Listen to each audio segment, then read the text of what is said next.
Bien, saludos a todos en el nombre del Señor. Hoy vamos a tratar este tema que se titula El poder de la oración, un tema más de este video tutorial que es contrarreloj. Solamente tenemos estos 10 minutos para terminarlo. Bien, vamos a ver los ejemplos que tenemos. El primer subtítulo es Para sanar al enfermo, Santiago 5, 14 y 15. El segundo, Elías, Primera de Reyes 18, 36 al 38. Las aguas se endulzan, Éxodo 15, 23 al 25. Y por último tenemos a Ana, Primera de Samuel 1, 10, 11 y 20. Para poder entender esta clase, primeramente tenemos que notar qué es oración. La oración es un ruego, es una súplica, es el medio que tenemos cada uno de nosotros para poder comunicarnos con Dios. Pero ¿cómo se activa la oración para que tenga el poder? Pues vamos a verlo en estos ejemplos. Para sanar al enfermo, Santiago capítulo 5 versículos 14 y 15. Y dice la palabra de Dios de esta manera: ¿Está alguno enfermo entre vosotros? Llame a los ancianos de la iglesia y oren por él, ungiéndole con aceite en el nombre del Señor. Y la oración de fe salvará al enfermo, y el Señor lo levantará, y si estuviere en pecados, le serán perdonados. Amén. Que Dios añada bendición a la lectura de su santa palabra. Bien, podemos notar algo aquí muy importante acerca de la fe.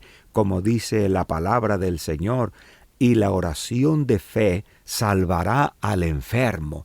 Para que esta oración se active el poder, tiene que haber fe. En la persona que está clamando a Dios tiene que haber esa fe virtuosa, esa fe de creer, de decir, Dios me va a contestar. Pero si tú dudas, Dios no va a contestar tu plegaria. Y ese es un punto que se tiene que tratar con todos los que escuchan esta enseñanza. Si estás en una congregación, amplía tú esta enseñanza acerca de la fe, cómo tiene que haber fe para que Dios conteste esta plegaria. Si tú estás enfermo y vas para que te hagan una oración, debes de tener fe. Debes de pensar, yo voy a ir con el pastor para que ore por mí, pero yo sé que Dios me va a sanar porque Dios tiene todo el poder en el cielo y en la tierra. Y si tú eres el encargado de hacer la oración, tú debes de tener la fe que al momento de poner tus manos, esa persona se va a sanar en el nombre del Señor. Pero ¿qué es lo que pasa ahora? Por lo regular estamos enfermos y corremos al médico sin antes presentarnos delante de Dios para que Dios nos sane. ¿Por qué? Porque se ha ido terminando la fe en Dios. Bien, entonces vamos a continuar rápido porque el tiempo está corriendo velozmente y vamos a ver el segundo subtítulo, Elías, Primera de Reyes, capítulo 18, versículos 36 al 38. Leemos de esta manera la palabra de Dios.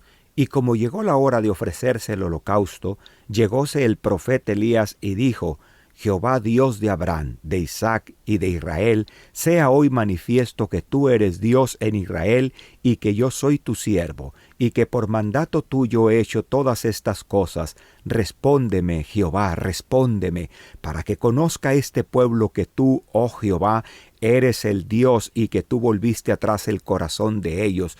Entonces cayó fuego de Jehová, el cual consumió el holocausto y la leña y las piedras y el polvo, y aún lamió las aguas que estaban en la reguera. Amén. Que Dios añada bendición a la lectura de su santa palabra.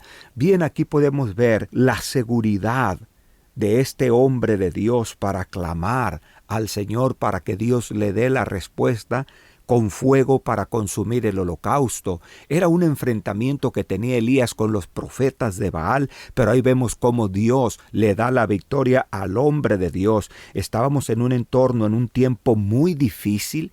Era esto algo difícil por cuanto el pueblo de Dios se había alejado de Dios y habían seguido a los profetas de Baal. Había 450 profetas de Baal y 400 profetas de los montes, y solamente Elías representando el nombre de Jehová de los ejércitos. Era un momento muy difícil. Estábamos en el tiempo del reino dividido. Ya se había acabado el tiempo cuando el reino estaba unido, ya se había separado. Estábamos en el tiempo de los reyes. Hay que ampliar esta enseñanza para que la gente pueda conocer un poco más de esto.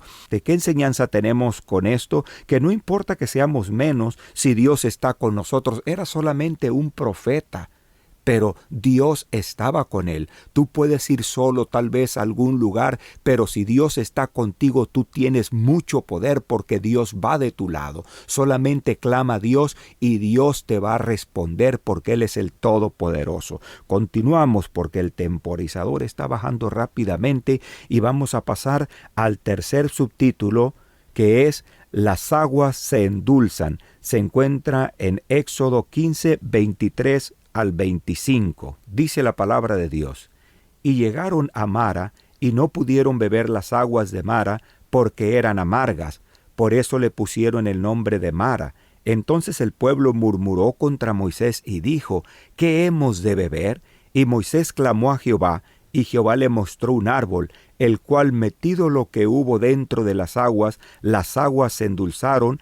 Allí les dio estatutos y ordenanzas, y allí los probó. Amén, que Dios añada bendición a la lectura de su santa palabra. Bien, primeramente, el punto que vamos a ver era el entorno que había en ese momento. Ellos iban caminando por el desierto, a lo mejor tenían mucha sed, y cuando vieron que las aguas estaban amargas, empezaron a murmurar: ¿qué es lo que está pasando? ¿Ahora qué vamos a beber?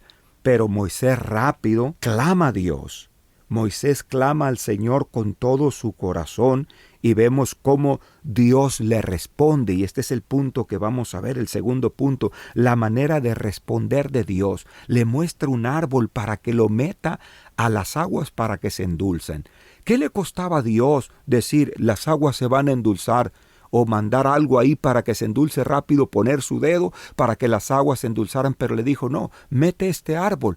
¿Por qué? Porque Dios contesta de la manera que Él quiere, lo que representaba ese árbol. Pero bueno, eso es comida para otro día. La importancia aquí es que Dios te va a responder como Él quiera. Así trabaja Dios. Tú pídele a Dios y Dios te va a responder, pero como Él quiere, y tú tienes que entender que esa es su respuesta.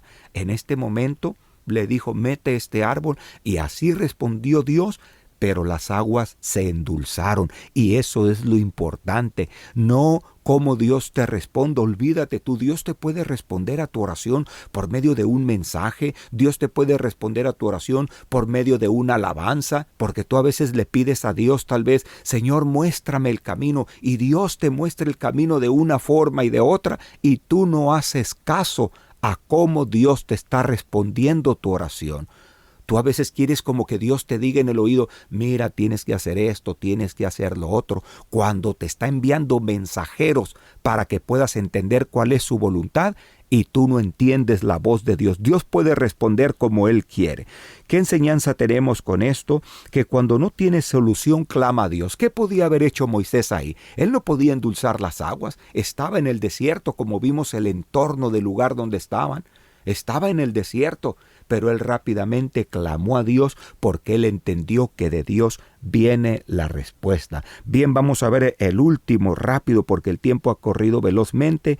Ana, 1 Samuel 1, 10, 11 y 20. Dice la palabra de Dios: Ella con amargura de alma oró a Jehová y lloró abundantemente, e hizo voto diciendo: Jehová de los ejércitos, si te dignares mirar la aflicción de tu sierva, y te acordares de mí, y no te olvidares de tu sierva, mas dieres a tu sierva un hijo varón, yo lo dedicaré a Jehová todos los días de su vida, y no subirá navaja sobre su cabeza. Y fue que corrido el tiempo, después de haber concebido Ana, parió un hijo y púsolo por nombre Samuel, diciendo: por cuanto lo demandé a Jehová. Amén, que Dios añada bendición a la lectura de su santa palabra. Puntos a tratar: su clamor, el motivo, el voto y la enseñanza que hay aquí. Primero, su clamor. Ella clamó desde lo profundo. Qué importante es que tú derrames tu alma cuando le clamas a Dios.